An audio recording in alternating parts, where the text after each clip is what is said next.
Hey everyone, I'm Susan Parker. We are on day 23 of 25 to Thrive, and we are going to be talking about gut health and brain health and the connection. So many of us struggle with boredom eating or stress eating, or honestly just feeling like we're having some anxiety or depression, and then we turn towards an extra drink or food. And so I want to just help you out a little bit with understanding what is even going on. So when we are really stressed out, it actually lowers our stomach acid. And when the stomach acid is lowered in the stomach, you don't absorb B vitamins and you don't absorb iron as well. Both of those produce energy. So if you're feeling more tired for absolutely no reason, you might want to start looking at your gut health. The other problem with that is B vitamins are basically the precursor to serotonin. Serotonin is a hormone, but it's also a neurotransmitter in the brain. And so we call serotonin kind of a brake pedal of emotions, if you will, because it helps for calming and just really making us feel better. So really, when the serotonin is off, then you can start to have depression, you can start to have anxiety. So we think of GABA, serotonin, dopamine, those are kind of our calming neurotransmitters, where more the adrenaline, epinephrine, that's like the gas pedal.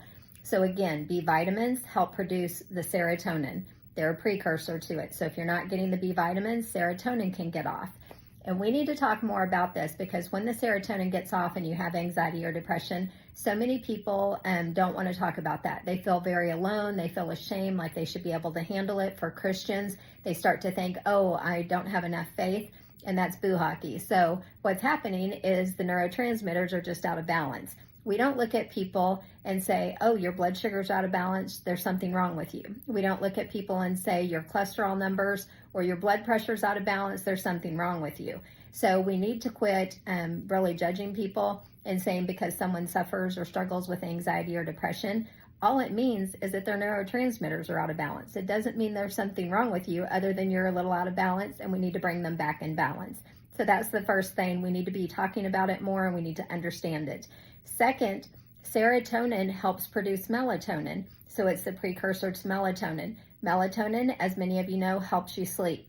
So if you aren't getting enough sleep, guess what happens? You get stressed and then it lowers the stomach acid. So we're just in this crazy, vicious kind of loop. So what happens, we really need to jump in there with a really good probiotic, and you don't need a million different strands and all these things that everyone tries to sell us. We just have to remove the foods that are causing the problems with the gut lining. And as you hear, probably any article that you start to read or anyone you really talk to, so many things happen in the gut. So if you are struggling with anything like this, even a lot of kids, ADHD and not being able to concentrate, and adults as well, so many of those things are caused by the foods and the chemicals put in the foods, and there's things that we need to remove, and your body's just more reactive to it. So again, it all stems from the gut. So I just want to encourage you. One, if you struggle with it, you're not alone. Don't feel ashamed or like you can't talk about it. It's something you need to reach out and get help. Two, please do not take a medication for it unless they have actually done testing. Not a little word test, but actually testing on the neurotransmitters, because that can be done. But doctors, unfortunately, are passing out depression, anxiety medication like it's Halloween candy, and it's not. And many of those medications can be mind altering. So it's not something you always have to stay on. It's just bringing, again, the serotonin back into balance. And there are a lot of ways you can do that and many foods that will help. So if you need help with that, I hope this gives you a few tips on where to start. And if not, then please reach out and I'd love to help. Again, gut health and brain health go hand in hand. And so get your rest and try to find ways to de-stress.